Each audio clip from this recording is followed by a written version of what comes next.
Dalam situasi sekarang ini, isu-isu kecil terkadang disikapi secara gegabah. Seiring lantaran tidak bijaknya dalam berpikir dan menerima informasi yang belum tentu kebenarannya, seseorang bisa dengan mudahnya menyebarkan sehingga membuat resah di tengah masyarakat dan merugikan pihak lain. Seperti halnya kasus penyebaran isu pasien corona yang menimpa sebuah klinik kesehatan Fortuna Husada di Pedukuhan Grogol 5, Desa Bejiharjo, Kecamatan Karangmojo. Hari Jumat tanggal 20 April 2020 kami mendapatkan berita WA dari salah satu warga yang intinya menanyakan apakah betul di klinik Fortuna Husada itu merawat COVID positif 5 orang selama 3 hari. Hari itu juga lewat WA kami jawab tidak. Dan kemudian warga mengendaki, khususnya warga Grogol 1, itu pertemuan di rumah Bapak Dukuh.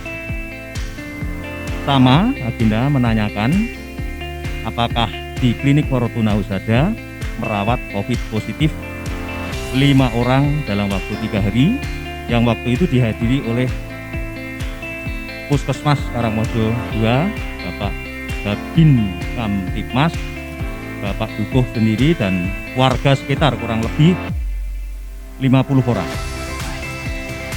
Kemudian selang hari itu juga sore kami mendapat berita dari WA Pak Babin Kamtipmas berupa voice note yang berisi ya sedikit menjelekkan klinik kami. Tentu saja ini membawai teman-teman kami, karyawan kami di klinik Fortuna ini, kemudian sedikit ada diskriminasi terkait dengan kesehatan. Sementara itu, Kepala Dinas Kesehatan Kabupaten Gunung Kidul Dewi Irawati juga menyayangkan beredarnya voice note yang menyudutkan klinik serta membantah adanya kabar tersebut. Yang pertama, tidak benar bahwa klinik Fortuna Husada merawat 5 pasien positif COVID-19 selama 3 hari.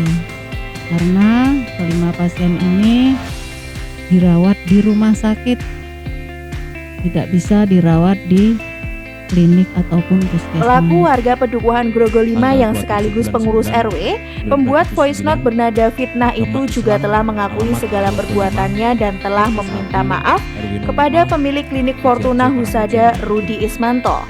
Dengan ini secara sadar dan menyesal telah mengakui telah membuat voice note yang berisi ujaran kebencian, bernada fitnah tanpa disertai data dan fakta terhadap Bapak Rudi Ismanto selaku owner klinik Fortuna Husada yang beralamat di Padukuhan Grogol 1, Desa Bejiharjo, Kecamatan Karangmojo. Maka melalui surat ini saya menyatakan: 1. Mohon maaf sebesar-besarnya kepada Bapak Rudi Ismanto dan manajemen klinik Fortuna Husada. 2. Dengan surat ini berharap bisa untuk membersihkan nama baik Bapak Rudi Ismanto dan manajemen klinik Fortuna Husada. 3. Saya bersedia untuk membuat pernyataan melalui media visual, video atau rekaman untuk disebarkan kepada khalayak guna memulihkan nama baik Bapak Rudi Ismanto dan manajemen klinik Fortuna Husada. 4. Saya berjanji dengan sepenuhnya tidak akan mengulangi perbuatan sejenis, baik itu kepada Bapak Rudianto, pada Bapak Rudi Ismanto maupun. Demikian Daksi Naga TV mengabarkan.